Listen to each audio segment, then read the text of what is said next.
తెల్ల తెల్లవారే వెలుగు రేఖలా పచ్చ పచ్చ పచ్చి మట్టి బొమ్మలా అల్లి బిల్లి వెన్న పాల నురగలా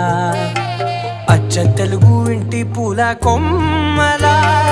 దేవదేవుడే పంపగా ఇలా దేవతే మా ఇంట అడుగే పెట్టెనంట బ్రహ్మ కళ్ళలో కాంతులే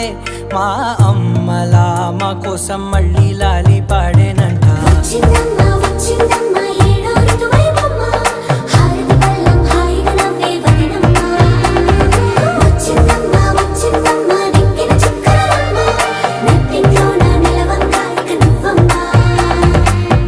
తెల్లవారే వెలుగు రేఖలా పచ్చ పచ్చ పచ్చి మట్టి బొమ్మ